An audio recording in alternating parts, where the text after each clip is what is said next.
Joining me now to discuss this, retired Brigadier, former Army Director General Ian Langford. Ian, thank you for your time. We're really seeing the rhetoric escalate here about the port, but we'll get to Taiwan, but about Taiwan as well in a moment.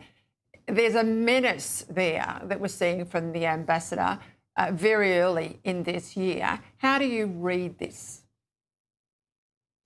Thanks, Peter, and good evening to your viewers. I think wolf warrior diplomacy is back. I mean, we all understand from 2020 and the attempts by the PRC then to intimidate Australia through tariffs and threats around our public discourse regarding Taiwan and China's role in the world and sort of what that meant in terms of us being persecuted internationally. That kind of went away when it was proven not to be effective. But I think with increased confidence that China now has in a changing world order, it now feels confident enough to reassert its interests plainly in public by making clear its displeasure around Australia's intent to follow through on the PM's election promise to reacquire the Port of Darwin.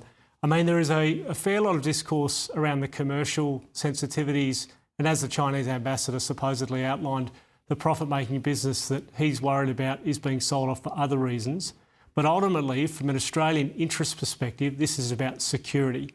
It's about locking up a key part of critical infrastructure in Northern Australia as it relates to military power projection and essential trade routes. So when I hear this discussion around the Port of Darwin, I think it's important in Australia's interests that we articulate its significance as a military and as an intelligence target, and we need to protect that. And that really is fundamentally the reasons for the PM, again, making that election commitment to reacquire, noting, of course, that the Chinese will be upset by that. But this is what statecraft looks like in 2025, and we must follow through in that order. And just quickly, you know, for commercial reasons, the PM's not going to necessarily telegraph where they're up to, but are you getting a sense that it's actually happening? I think it has to. I mean, the PM's got a choice. He can either upset the PRC or he can not deliver on an election promise. So in terms of public trust and national interest, there's that dimension to it. And at the end of the day, this will cost us to remediate the errors of leasing it to that company in the first instance. So the choice, I believe, is not how much and why. I think it's essential that we get on with that and secure our interests going forward. All right. What do you make, not just of his comments, the ambassador's comments in relation to Taiwan, basically saying there'll be punishment or retribution for Australia. We need to remember what side of the argument we should be on at the start of the year. But there was also that speech from President Xi, very, very stern in relation to Taiwan.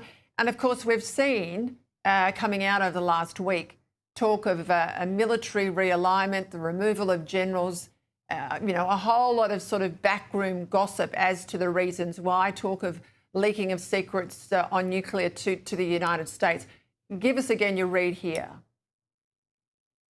Well, I think, again, in terms of great power competition in East and North Asia, this is now President Xi and the PRC itself asserting its dominance as it relates to the western parts of the Pacific Ocean. And China is really focused on Taiwan as bringing, as a catalyst, the reordering of global power in that part of the world with them as its head. We saw the Justice Mission 25 exercise of about a month ago, which saw 28 ships, 130 aircraft effectively blockade Taiwan in international waters on its eastern approaches.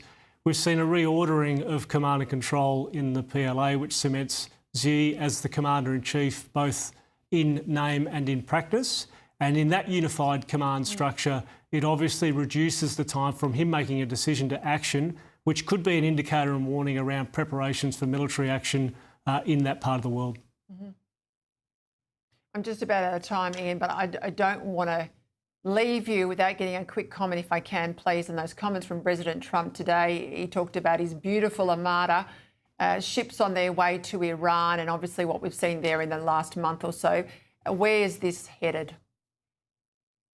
Well, the US have three reasons, I think, to build pressure and potentially provide a military response as it relates to Iran's refusal to abandon its nuclear program, its persecution and the atrocities committed in the past 3 weeks, and also its continued antagonism towards Israel, which is obviously a US ally in the region. So the proposition, I think, is sound from a national interest perspective.